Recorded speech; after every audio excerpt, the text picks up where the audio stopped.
ये जो लोग राधे राधे बोलते रहते हैं ना, अब वृंदावन जाओ राधे राधे, बरसाना जाओ राधे राधे, गोकुल जाओ राधे राधे, नंदगांव जाओ राधे राधे, हर जगह जिसको भी आवाज दो राधे राधे राधे राधे, बस यही आवाज कानों में पड़ती है। कभी सोचा है कि क्यों बोलते हैं राधे राधे? क्यों लोग बार बार कहते हैं राधे राधे? श्री कृष्ण के भी भक्त होंगे तो बोलेंगे राधे राधे। कभी जानने की कोशिश की है? तो ये प्रसंग सुनिए और जानिए कि क्यों कहते हैं राधे राधे।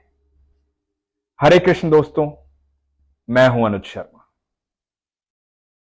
एक बार 3 साधु थे, 2 जवान थे, एक वृद्ध हो गए थे। जमुना किनारे बैठे थे, ठाकुर जी के अनन्य भक्त।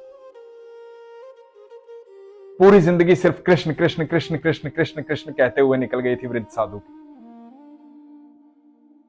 बाकी 2 साधु जवान थे, उनके शिष्य थे, लेकिन तीनों ही अनन्य भक्त थे। एक दिन मन में विचार आया कि सब राधे राधे कहते हैं, हम कभी राधा रानी के महल नहीं गए, बरसाना नहीं गए।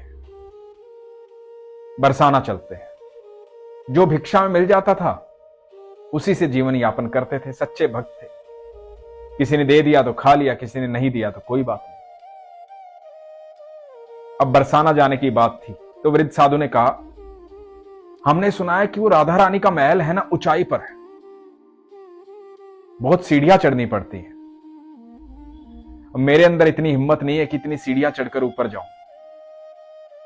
मैं तो यहीं से राधा रानी की मानसिक पूजा कर लूंगा, लेकिन तुम लोग जाकर जरूर आओ। तुम राधा रानी से मिलकर आओ। दोनों ने निर्णय लिया कि बरसाना जा रहे हैं, भिक्षा नहीं मांगेंगे। भिक्षा इसलिए नहीं मांगेंगे क्योंकि वो तो राधा रानी का घर है, वहां तो राधा रानी का महल है और हम तो ठाकुर जी के भक्त हैं। तो दोनों साधु बरसाना की तरफ चल पड़े। चलते चलते बहुत देर हो गई, भूख भी लगी थी। अब कोई देता था कुछ तो खा लेते थे, नहीं तो नहीं खाते थे।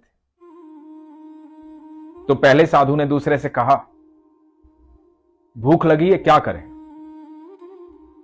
किसी से मांगे? तो दूसरे ने कहा, नहीं,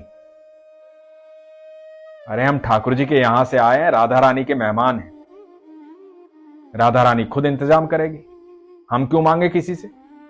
हम तो मेहमान हैं ना। तो चलो राधा रानी से मिलते हैं, देखते हैं क्या होता है। तो राधा रानी के महल के पास पहुंचे, सीढ़ियां चढ़ी, थक गए थे, ऊपर पहुंचे।